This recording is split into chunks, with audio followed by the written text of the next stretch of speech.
Olá, pastor! Olá, pastora! Você, líder de ministério, seja bem-vindo a mais um episódio do nosso canal de liderança pastoral. Hoje eu estou num ambiente diferente com uma pessoa que você talvez não conheça ainda, mas vai conhecer hoje. Eu estou aqui com a Esther Assis, que é uma especialista em trabalhar com acessibilidade, crianças especiais, adultos também. E ela vai estar trazendo para nós hoje um conteúdo que eu acho que é imperdível para pastores. Eu vou negociar isso com vocês, que a gente precisa falar sobre esse assunto, sobre acessibilidade dentro de igreja. E você vai descobrir que acessibilidade, quando a gente fala sobre isso, é muito mais do que uma rampa de acesso, do que um elevador, né, do que uma calçada que não tenha buracos, é muito mais do que isso. Nós vamos estar abrangendo esse tópico aqui. Você vai ver que são 7 áreas de acessibilidade. 7 dimensões. 7 dimensões de acessibilidade. Vou compartilhar algumas coisas que nós estamos fazendo aqui e desafiar você, pastor, pastora, líder de ministério, a pensar a respeito disso também. Antes da gente entrar no nosso papo, para você poder conhecer a Esther um pouco mais de perto, eu vou ler um pouquinho do currículo dela aqui. Eu não vou ler todo porque demora para ler o currículo dela. Mas a Esther Assis, ela é neuropsicopedagoga clínica, também psicopedagoga clínica com ênfase em neurociência e dificuldades de aprendizagem, psicomotrista também, intérprete e tradutora de Libras, né? Especialista em educação especial e inclusiva, professora de faculdade, autora de mais de 14 livros e também palestrante. Estava aqui pela região fazendo algumas palestras e participando de alguns seminários e está aqui com a gente nesse fim de semana na nossa igreja, uma parceira, uma amiga da nossa igreja que tem nos ajudado, temos sonhado juntos em coisas para o reino. Então, Esther, seja muito bem-vinda. Obrigada, pastor André. Alegria ter você aqui com a gente. Prazer demais sempre estar aqui, me sinto em casa. Que bom, que bom, que bom. E nós queríamos trazer para você, pastor e pastora, um bate-papo onde a Esther vai estar falando um pouco sobre a experiência que ela tem e nos desafiando a pensar sobre uma área em que normalmente a gente não para pensar como pastor, né, Esther? A gente às vezes tem tanta preocupação e tantas coisas para resolver que a gente não consegue ir além daquilo que a gente já está tentando fazer. Mas o fato é que o nosso mundo está mudando, né? A demografia está mudando um pouco com algumas situações de acessibilidade que não tem como a igreja ignorar isso, né? Precisamos pensar a respeito disso. E aqui, pastor, não é só para desafiar você ou colocar sobre o seu ombro mais um peso, mas quem sabe para nessa conversa te dar algumas ferramentas, alguns insights para você pensar, né, e poder melhorar ainda teu ministério e alcançar mais pessoas. Então, Esther, a gente estava conversando antes, né, sobre essas 7 dimensões de acessibilidade. Queria que você explicasse para o nosso pessoal o que você pensa a respeito disso. Sim. Então, pastores, que bom essa porta aberta aqui para falar sobre esse assunto específico, sobre acessibilidade. O que acontece? Quando a gente fala sobre acessibilidade, a primeira coisa que vem à mente da gente é a rampa de acesso. Rampa de acesso, Inclusive, antes era utilizado o símbolo mesmo da cadeira de rodas quando se falava de acessibilidade, sejam nas placas, né, para aviso. Isso até mudou. Hoje uma sigla é um bonequinho. Okay. Então, abarcando aí todas as especificidades dentro de cada deficiência, esse símbolo unificou. Legal. Então, quando você olha, já não é mais aquela cadeira de roda, porque quando a gente fala de acessibilidade, ainda vem, né, a nossa mente como primeira é a rampa de acesso ou elevador. Sim. E Sasaki, que traz essa teoria das 7 dimensões, a gente pode falar em 2022 ele ainda traz essas 7 dimensões, ele que criou esses conceitos. A gente tem, eu não vou falar de todas elas, vou só citar algumas, que é a arquitetônica, a comunicacional, a metodológica, a programática, a naturalista e a atitudinal. São todas que fazem parte da acessibilidade. Então, a arquitetônica, espaço, a metodológica são os métodos que eu utilizo, principalmente da tecnologia assistiva, quando a gente fala de deficiência, como a gente vai planejar e adaptar os currículos. A programática a gente já envolve as pessoas do direito, de correr atrás dos direitos dessa pessoa com deficiência. Então, uma completa a outra.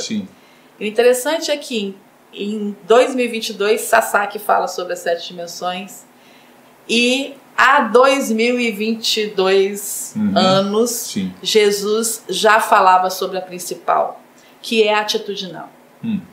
É essa acessibilidade que faz com que nós enxerguemos o nosso lugar enquanto igreja, né?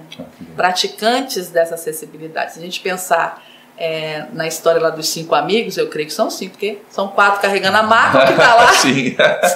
Inimigo não penso que foi. Isso. De tanto amar o amigo, levaram até Jesus. E quando a gente olha para essa história, falando da acessibilidade atitudinal, que é uma citação mais coerente, é que o bloqueio que ainda há na acessibilidade continuam sendo as pessoas. Porque olhando para aquele contexto, a grande multidão que cercava a casa impediu que eles chegassem. Que ele entrasse na casa, então, verdade. era só a multidão se afastar.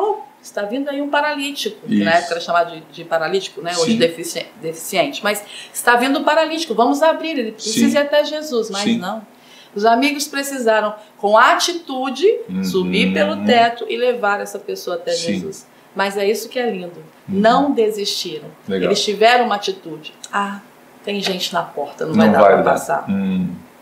E muitas vezes a gente, ainda enquanto igreja, a gente faz isso. É verdade. A maior barreira hoje somos nós mesmos. É verdade. Então, quando a gente entende que se a atitude me leva a entender que a principal acessibilidade, mesmo que não tenha rampa, eu pego no braço e levo, mesmo que traga um certo desconforto para aquele que está sendo carregado, constrangimento, mas ele enxerga ali também a atitude de quem não deixou para trás. Perfeito. Eu vou levá-la até lá. Então, dentro dessas 7 dimensões, a gente consegue, com a acessibilidade atitudinal, claro que a gente também não deixa, né, pastor, a questão da lei. Sim. Né? Arquitetônica, tem que ter rampa de acesso. A gente não vai correr da nossa responsabilidade, mas a gente não vai deixar de fazer por não ter. Muito legal. Então é mais por essa questão. E aí dentro disso a gente consegue ser uma igreja acessível. É muito legal né, trazer essa história bíblica, né, essa realidade para a gente entender isso.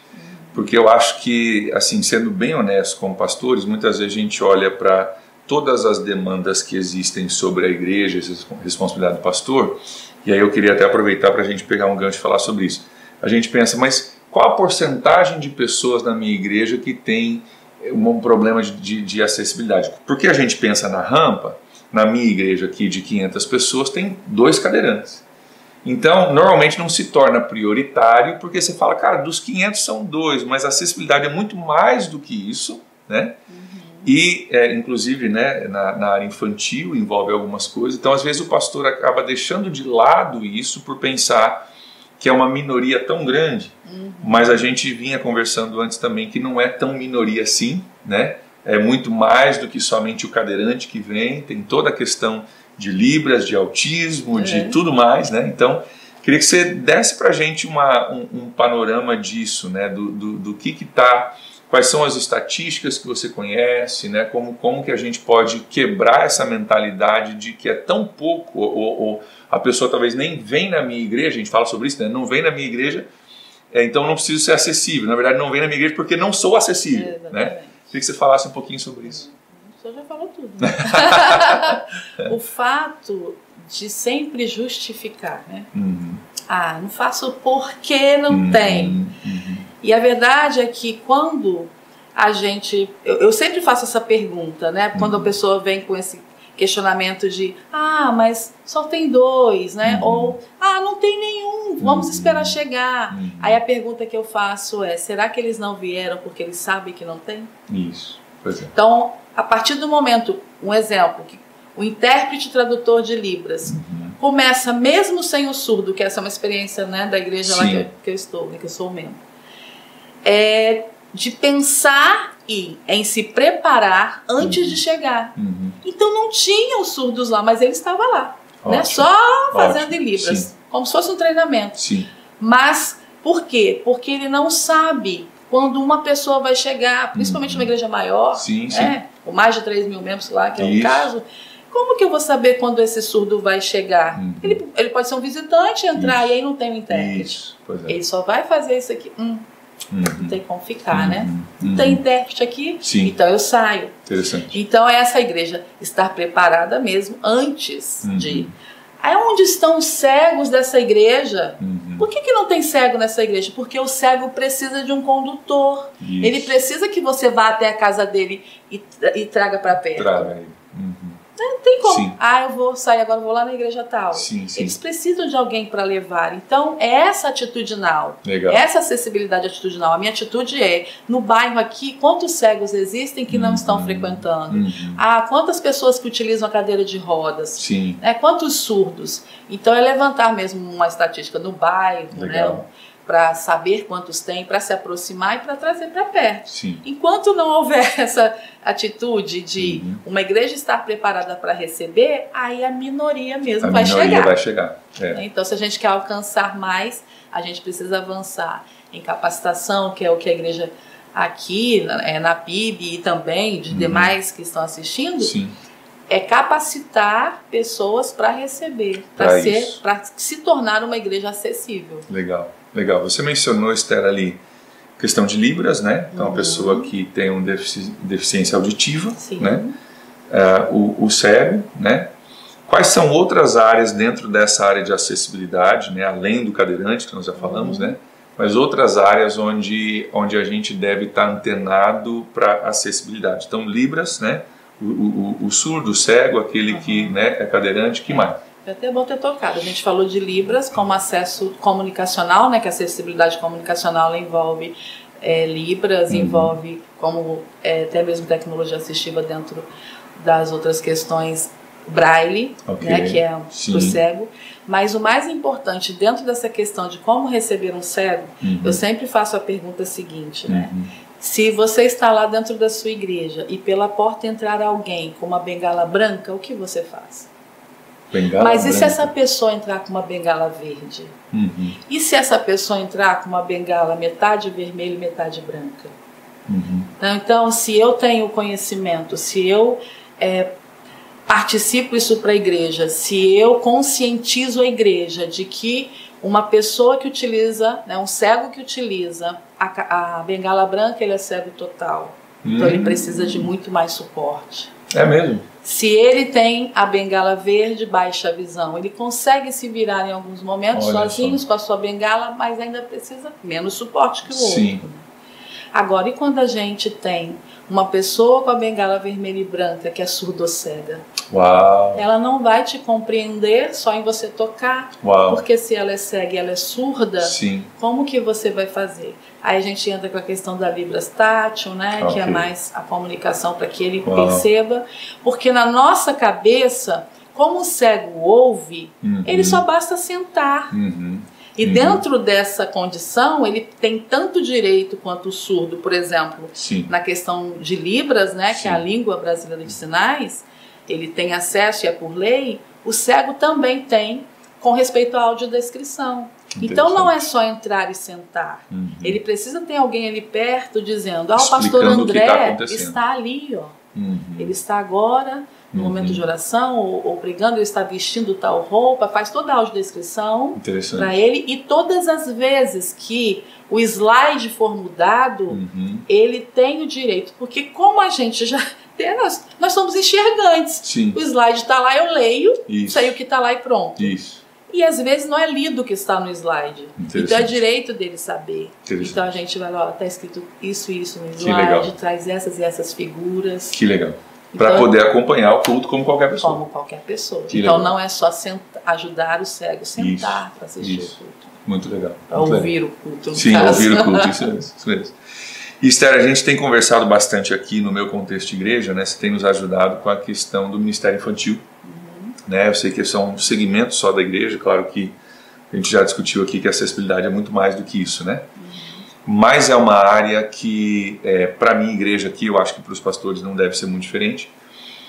Muitas famílias têm vindo para nós. Recentemente nós tivemos, num mês, nós tivemos acho que 3 ou 4 famílias com crianças autistas. Né? Criança autista, eu para quem não sabe, tenho um filho também dentro do espectro autista. Vieram para a gente, né? E a gente tem agora um grupo bom, né, de crianças autistas que fazem parte da nossa igreja. E eu imagino que em outras igrejas isso também esteja acontecendo, né? E muitas vezes nossos professores e professoras não sabem lidar com isso, a não ser que tenha professores de educação especial que trabalham talvez fora e que também são professores do Ministério Infantil. Mas é uma realidade, é uma estatística meio que crescente, né? Que não tem como a gente imaginar que nós não precisamos preparar a nossa igreja para lidar com isso. Por quê? A gente fala, né, no meu círculo com o meu filho, né, você precisa criar uma equipe para te ajudar, né, teu psicólogo, teu teólogo, teu fono. E às vezes a igreja é parte daquele alívio para o pai e para a mãe, daquele momento onde o pai e a mãe podem também saber que a criança está sendo bem cuidada, ensinada, e eles podem também receber algo da palavra de Deus. Mas se não tiver um preparo também mínimo da igreja, às vezes a família não consegue nem vir, né? Dependendo da situação. Então, queria falar um pouquinho sobre isso, né? Sobre essa questão, principalmente dentro do Ministério Infantil, sobre como igrejas podem pensar ou devem estar pensando a respeito de se adaptarem que é uma questão de acessibilidade, né? Seja criança, nós temos hoje no Exploradores do Rei, que é o nosso, né, trabalho com crianças meio que escoteirismo, temos uma menina com Down, né? Então, como que a gente lida com isso, como que a gente consegue adaptar isso e não estar fingindo que essa realidade não existe, porque ela existe, ela está muito presente na nossa sociedade, estatísticas crescendo, e se a igreja não se adaptar, a gente fica para trás. Isso, e o triste, né, como o senhor já citou, é a questão de deixar de reunir, porque eu tenho um filho, principalmente se ele está, né, no autismo do nível 3, e que desregula com facilidade por conta dos estímulos sensoriais recebidos nesse local, a tendência é realmente ficar, né? Porque esse pai e essa mãe não tem culpa também de não conseguir fazer essa condução à regulação, né, da criança nesse espaço. Então, e tem crescido mesmo a OPAS, que é a Organização Pan-Americana de Saúde, recentemente disse que a cada 160 crianças, uma está dentro do TEA, né, do transtorno do espectro autista. E as igrejas, eu fico muito feliz de estar em uma igreja que tem uma visão, né, de que vamos falar que a gente precisa ajudar essa criança autista dentro e fora da igreja, né? Que a PIB tem a visão de que essa criança ela precisa estar bem em qualquer lugar. Isso. Então, quando a gente começa a pensar nesse ser que é único, claro que o diagnóstico é importante, né? A gente precisa saber o que a criança tem, mas é isso e ponto. O laudo ele serve para você pesquisar o que é, né? O que é o transtorno, que é um transtorno do neurodesenvolvimento, no caso do autismo, mas ponto, eu sei, aprofundei, sei o conceito, mas o que a gente precisa entender é que o maior problema hoje é que o foco está no autismo e não no autista. Porque quando o alvo muda, quando o foco é no autista, a gente passa a olhar para a sua individualidade, a sua subjetividade, a sua integralidade, né? Esse ser integral que precisa de apoio. E a gente começa a perceber que é importante saber sobre o tema, que inclusive vem crescendo muito a nível de discussão, mas que o alvo é a criança, né? E quando ela entra pela porta da igreja, o laudo fica ou na secretaria, quando se faz uma anamnese, ou em casa, quem entra é a criança, né? Para ser acompanhada. Então, no Ministério Infantil, hoje, não só para crianças autistas, o maior desafio da igreja, inclusive abrindo aqui também para a questão do TDAH, que hoje também tem uma lei que o protege, até o ano passado não tínhamos, né? Ele não tinha apoio, hoje não, hoje mudou. Então, se a gente tem uma criança autista que desregula o comportamento, a gente também tem uma criança que está dentro de um transtorno que desvia a atenção dela, e os distratores são diversos, sejam as crianças conversando enquanto a professora quer contar uma história e ele não consegue atentar. Então a gente tem vários recursos para que essa criança consiga ter esse suporte. E isso dentro de, se a gente for pensar na criança autista dentro do Ministério Infantil da sala, por exemplo, que a gente tem uma rotina, a gente precisa pensar que tem que haver uma rotina nesse campo também, nesse ambiente. Por quê? Ela vai chegar, ela vai saber que tá lá no varalzinho, né? Rotinas, figuras. Eu cheguei, eu vou sentar na rodinha, não é exemplo. E a gente vai orar. Então, dar sequência. Ótimo. Isso já acalma a criança. Ela já isso. sabe o que vai acontecer só de olhar lá. Perfeito. Então, quando ela entra, já tem essa rotina a seguir. Muito legal. E outras questões, se vai contar uma história bíblica, precisa pensar no tema que vai trazer. A gente estava conversando sobre isso. Por que tem que pensar no tema? Explica para a turma aí, que é importante. Olha só, se a gente pensar no autista, que é um ser literal, ou seja, tudo para ele é fato, é concreto, é aquilo. Sim.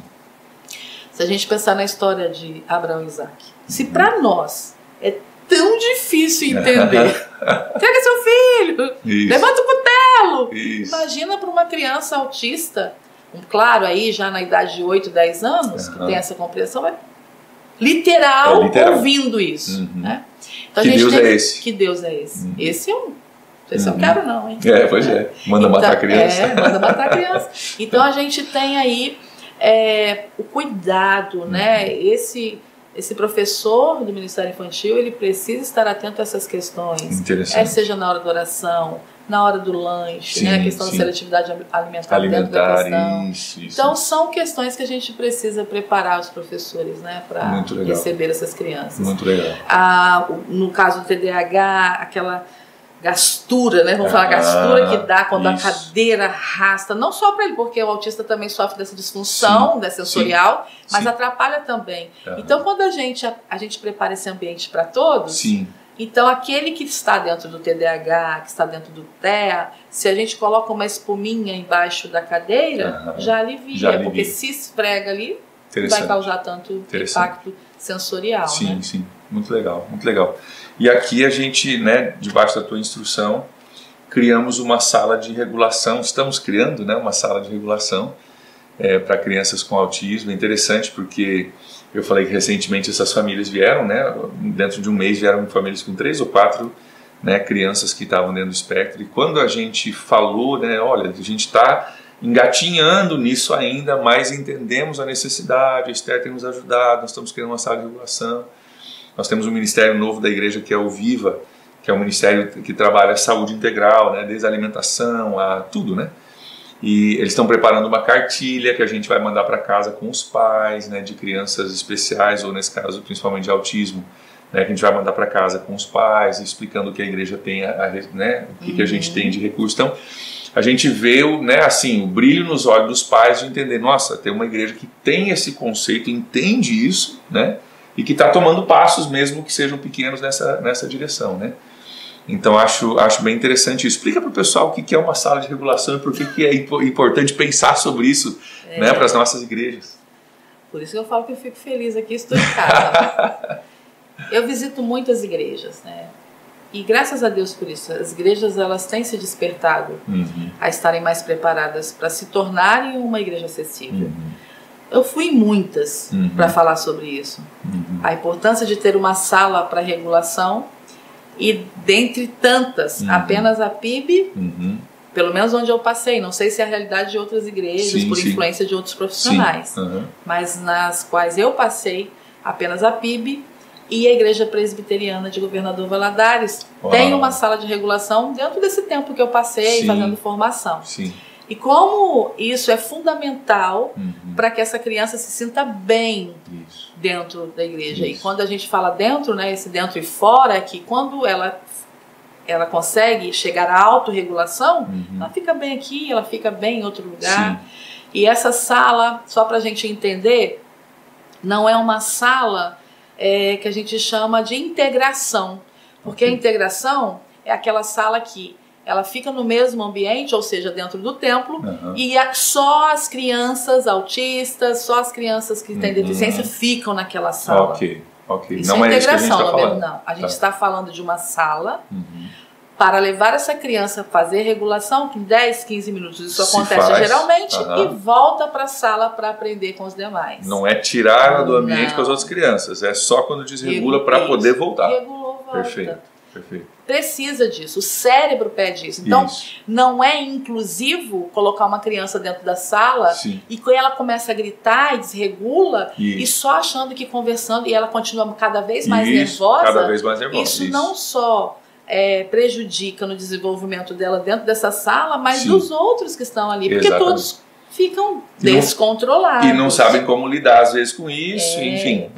Aí quando... E é interessante, mas o autista ele não vai pensar que ele está sendo excluído, sendo levado a outra sala. Não, vai ele quer que você retire. Ele quer que você retire de lá o mais rápido possível para que ele consiga ficar bem e voltar. Então não é exclusão. Sala de regulação é sala de acolhimento. Isso. É onde a criança se sente acolhida, ela faz a regulação, volta e fica numa boa. Isso. E o interessante é que com o passar do tempo a gente vai acompanhando e percebe que tanto dentro da salinha quanto no culto a criança fica. E isso melhora não só dentro e fora da igreja, é quando se assenta à mesa num restaurante com a família, isso, a regulação vai ficando cada vez melhor. Legal. E poucas vezes até a gente vai perceber que as estereotipias estão presentes, porque também é outro fator, né? Tem gente que acha que a estereotipia é para ser retirada. A gente tem que lembrar que é um modo do autista fazer regulação. Se autorregular. Então, que ele, nessa autorregulação, continue com a estereotipia dele. Tá certo. O que acontece é que quanto mais regulado ele estiver, menos estereotipia ele vai fazer, né? Ele vai usar para essa autorregulação. Entendi. Interessante. E falando, Esther, sobre sala de regulação dentro do Ministério Infantil, pode parecer, pessoal que está ouvindo a gente, que assim, a gente investiu o negócio, né? E na verdade, dá para começar com coisas simples, né? Nós tivemos um pequeno investimento aqui, até uma história bacana, né? De uma fábrica, né? de materiais para regulação, que ouviu que éramos uma igreja, que a gente estava fazendo isso, que doou os materiais porque nunca tinham ouvido falar de uma igreja fazendo isso. E ficaram... Eu chorei quando você pregou sobre isso. Pois Eu estava assistindo o culto de casa. Bom demais, né? Chorei, foi bom demais, benção demais. Então, para uma igreja, vamos ser bem práticos pensando numa sala de regulação para uma igreja, né, que entende que precisa começar a tomar passo, como a gente só está começando aqui ainda, estamos engatinhando. Por onde que eu começo? Eu preciso de uma sala com aqueles balanços de terapia ocupacional e um monte de bolas e tudo. Por onde que eu começo? Né? A nossa realidade aqui é que a gente não pode ter uma sala dedicada só para isso, que tranca a chave e só usa para isso. É uma sala, né, multiuso durante a semana, serve de meu escritório durante a semana e nos domingos tem ali também algumas coisas. Então para começar realmente tem que ter pouca coisa. Quando a gente fala de sala de regulação, a gente retira os distratores, ou seja, aquilo que tira a nossa atenção. Se ele está desregulado, imagine chegando numa sala cheia de brinquedos, parede toda colorida, não vai regular. Estressou mais ainda. Vai estressar mais. Tá certo. Quanto mais neutro for, paredes, cores neutras. Ok. Quando se pensa em colorir, geralmente o verde é água, o azul a gente evita por causa do TDAH. Por exemplo, se é um autista que tem comorbidade com TDAH, isso são estudos, tá? Não é nem comprovação científica no caso da cor, mas é da prática mesmo ali, da gente estar mudando e percebendo que pela criança que está dentro do TDAH, né, com comorbidade e tudo, e ela vê uma parede azul, parece que contrasta com aquilo que ela quer fazer, né, que ela quer. Então a gente com a verde água a gente tem mais resultados ao longo desses anos só de estudos mesmo, assim, de prática. Mas nessa sala com cores neutras, evitar quadros na parede, né, esses distratores, é tatame, porque se cair, né, uma queda está protegido. Vocês ganharam um centro psicomotor, inclusive bacana, né, que geralmente eles são menores, vocês já ganharam um painel maior. Então quando essa criança ela chega ali, principalmente coisas que giram, ela vai ficar mais tempo ali e acaba esquecendo que estava estressada. É como se fosse assim. Um aquário com beta, um peixinho beta, só, ali que é o que vive mais tempo no mundo da mão de uma criança, sobrevive bem. A rede realmente ela é uma das ferramentas mais poderosas que a gente tem, mesmo que seja esse balanço, como tem na casa do senhor aqui, suspenso, que possa sentar para se movimentar. Para trabalhar o vestibular, né? Porque desequilibrou, música ambiente e que de preferência tenha como escurecer a sala. Tem aquele adaptador? Dimmer. Isso, nunca sei esse nome, meu filho que me ajuda. O dimmer escurece e coloca a iluminação jogada para a parede, principalmente aquelas, são baratinhas, que giram. Esses giros joga na parede Então, Ok. só disso joga pro teto, a criança fica...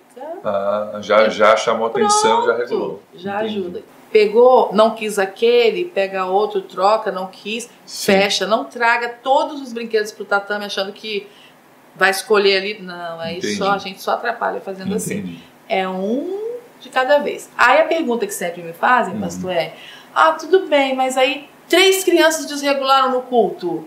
Uma pessoa só vai dar conta? Não, é um para um. É um para um. Cada Entendi. criança vai precisar de um suporte. Legal. Porque legal. imagina, essa que está aqui conversando com esses 2 aqui, né, Não tem desregulados. condições. Como que vai conduzir essa criança a fazer a Não tem autorregulação? condições. Sim. Então, Interessante. a gente precisa só atentar para essas coisas, mas é o simples mesmo. Quando você fala desse painel, você usou um nome, painel de Centro psicomotor. Centro psicomotor. Parece uma coisa assim que a gente trouxe da Lua, né? Podia ter Mas, dado mas foto assim, mas- descreve isso pra gente, porque não é nada complicado. É uma placa de madeira, né, que vocês têm ali. E coisas muito simples. Compra uma torneira, um material de construção, Abre e colocou fecha. lá. Só para abrir e fechar. Aquele que gira... Spinner. Colou ali... Pessoal, literalmente a gente passou passou o parafuso no meio do spinner e botou numa placa de isso. MDF, só para a criança isso poder aí. ficar rodando. um telefone, Telefone daqueles inclusive de gancho, de não é o isso, celular, botãozinhos o botãozinho. E isso ali não estimula apenas a psicomotricidade da criança, mas a própria linguagem, né? A comunicação. Alô, Isso, papai, né? perfeito. Então tá ali. Perfeito. E vários outros objetos que vocês utilizaram. Isso. Então, A gente desde a tem torneira, porcas e parafusos. círculos para passar dentro de um caninho. Isso. Especialmente coisas que giram. Se a gente olha para aquele centro psicomotor, eles vão direto no spinning. Porque ele É o gira, que gira. mas os outros também têm esse movimento. Aquele que passa no caninho, né? Que são os Isso. círculos. Ótimo. Tudo que está ali está dentro do que a gente precisava mesmo. As cordas trazendo as arruelas, Isso. o nó. Sim. Então a criança fica ali. Legal. Tem uma ali, a outra está lá no peixinho, ou as 3 estarão no peixinho, porque o peixinho realmente... Chama atenção. Uma coisa muito legal, que às vezes é difícil adaptar dentro da sala de regulação, é a torneira que realmente sai a água. Talvez um tanque... E naquelas que faz... Como é que fala? Onde é automático? Aproveitamento de água, né? A própria água vai caindo ali só para...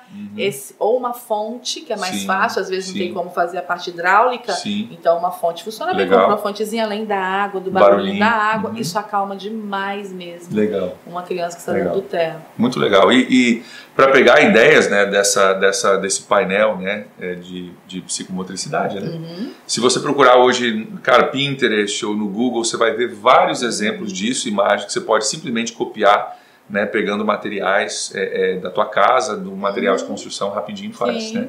Você falou, Esther, sobre uma luz, eu não entendi bem. Falou sobre uma luz que gira. Você está falando daquela... aquele globinho que aquele gira, globinho que gira cores. vermelho, azul, que a turma usa. Ou às vezes tudo junto, né? Isso, então bota para girar na tela. Tem um astronauta, eu até tenho ele lá no meu espaço. Vê se vocês conseguem comprar. Ele é um astronauta, então as crianças já gostam, porque ele é mini, ele tem uma guitarrinha. Ok. E aí ele faz um céu estrelado assim. Tá. E aí ele tem uma parte que ele vai mudando a cor numa esfera. Ok. Criança senta no tatame. Fica. Aí você tem que falar assim, agora podemos ir, né? Porque se deixar também, é bom lembrar essa parte. Sim. Que não é uma sala para criança permanecer ali. Isso, é para regular e voltar. Porque se deixar, ela só vai querer ficar ali. Claro. Então, tem crianças que levam 1 mês para nem precisarem mais da sala. Tem criança 2 meses, tem criança com 2 vezes. Que legal. Então, de criança para criança, até porque a gente está falando de espectro. Sim. Cada um reage de uma forma dentro do seu comportamento. Sim. É só observar mesmo e Muito curtir legal. os frutos. Muito legal, muito legal. Esther, o assunto é extenso, né? A gente poderia ficar aqui a tarde toda falando sobre isso, né? Mas eu queria mesmo expor, né, para o pessoal que nos assiste esse conceito, né, criar essa categoria, que para alguns a gente está criando uma categoria hoje que, nossa, eu preciso pensar sobre isso, né? Não me atentei a isso. Né, mas eu sei que a gente poderia, quem sabe no futuro a gente faça mais algumas coisas aí em outras viagens que você vier para cá, né, ou quando você vier para cá, né? E a gente também, eu gostaria de passar assim referências, né? Então não sei se você tem alguma sugestão para por onde começar, né? Ou tem alguma instituição, algum site, além do teu contato, que pessoas interessadas possam entrar em contato contigo ou começar a entender um pouco mais sobre isso? Tem o meu próprio contato, né? Instituto Esther Assis, agora tem um site, ficou mais fácil. Como né? que é o site? institutoesterassis.com.br. Perfeito, Instituto Esther Assis, ok. .com.br. Aí lá estão os meus cursos. Okay. Eu coloquei 2 artigos, né? Dos meus livros mesmo ótimo, lá. Ótimo. Mas eu penso ser importante, quem, no caso do autismo, né? Se está em idade precoce, o método Denver é um método bacana para estudar, né? Tem muito material. Thiago Lopes, conceituadíssimo, ele, não sei se ele ainda continua no Canadá, mas ele é um representante no Brasil. Tive a honra de passar por capacitação com ele, né, de palestras quando ele esteve aqui. Então ele tem um canal que ajuda demais os pais de crianças, principalmente nos sinais de um diagnóstico precoce. Até a língua até travou aqui, né? Trava a língua. Do diagnóstico precoce do autismo. Então, o que ele faz ali? Ele traz as informações para os pais, porque até os 3 anos a criança dele interagia, o filho dele muito bem, até que um dia ele chegou dentro de casa, foi conversar com o filho não deu atenção mais. Exato. Ele começou a achar estranho, e aí depois veio o diagnóstico. O que está acontecendo. A partir daí, né, esse método Denver, que não é dele, mas ele é um representante, então ele traz muitas dicas valiosas no canal dele também. Legal, muito legal. Thiago Lopes, método Denver. Método Denver, muito legal. Esse é o que tem ajudado muitas crianças. E o teu Instagram, Esther, é? esterassis.neuropsi. Neuropsi, de neuropsicopedagoga, legal. esterassis.neuropsi, para o pessoal poder acompanhar e ver um pouco do trabalho da Esther ali também, né? Quem sabe em algum momento futuro você tem cursos online, isso deve estar no teu site? O mais recente é o curso de desfraude no autismo. Ele está até com valor simbólico, que é para ajudar mesmo as famílias. Nesse passo a passo, porque como a gente sabe que dentro do autismo tem a questão também da disfunção intestinal, né, que a gente estava conversando sobre a disbiose, e isso também atrapalha no processo do desfraude. Então eu vim com dicas super fáceis com a ludicidade, que é o brincar, para essa criança desfraudar na idade certa. Então só para lembrar aqui que o desfraude precisa ocorrer até os 4 anos. Passou de 4 anos, precisa investigar, porque pode ser um problema mesmo. Um problema maior. Interessante. Esther, quem dera a gente tivesse mais tempo, né? Que vontade de poder fazer isso um pouco mais contigo. Você tem sido um presente para nós, como igreja, tem sido uma bênção poder caminhar contigo e te conhecer e você nos ajudar aqui. Nós ficamos muito felizes com isso e queria compartilhar com a nossa turma aí um pouquinho do presente que Deus tem nos dado em você, né? E vocês para mim, né? Que bom, que bênção, que bênção. Obrigada, pastor, pelo carinho, pela confiança, né? E por essa parceria. Amém. Quando há uma parceria, fica tudo mais fácil. Com certeza. E quem sabe, né, para você, pastor, pastora, você líder de ministério, quem sabe startou algumas coisas aí para você, né? Acendeu uma luzinha e você pode então buscar esses recursos que a Esther mencionou, o site dela, né? E também o Instagram dela, para você poder começar a investigar um pouco mais sobre isso. Mas eu queria deixar aqui um desafio, não só uma tarefa a ser feita no sentido de colocar um peso sobre os seus ombros, mas quem sabe também uma conversa que ajude você a pensar a respeito de acessibilidade de forma geral na sua igreja, mas também né, no seu ministério infantil, e que a gente possa deixar de lado essa ideia, né, mesmo que seja um progresso. Acho que ninguém se torna acessível em todas as áreas da noite para o dia, é uma caminhada, né? Mas que você possa caminhar e tomar passos nessa direção para que a gente possa cada vez mais alcançar pessoas, né? Falando a língua delas, entendendo as necessidades delas e nos adaptando à realidade para alcançar essa turma, né? Ainda nós estamos em acessibilidade no Brasil, né, atrás de muitas nações, né? E se a igreja puder avançar nisso, puder tomar passos nisso, que exemplo tremendo será, né? E forma da gente alcançar pessoas também. Começando então, com a atitudinal já está bom. Né? Já está bom, né? Já é um grande passo, já é um grande passo. Então, pastor, pastora, que Deus abençoe você aí. Espero que esse papo tenha sido útil para você, que tenha, né, startado algumas coisas aí na sua mente, no seu coração. Procure a Esther, procure o site dela, o Instagram dela, siga e fique por dentro, né, daquilo que ela está fazendo e de recursos também para a sua vida e para a sua igreja aí. Que Deus te abençoe demais, continue lutando, continue crescendo e que o reino possa continuar expandindo através da sua vida. Amém. Obrigado, Esther, mais uma vez. Eu que agradeço. Deus abençoe vocês também. Tchau, tchau.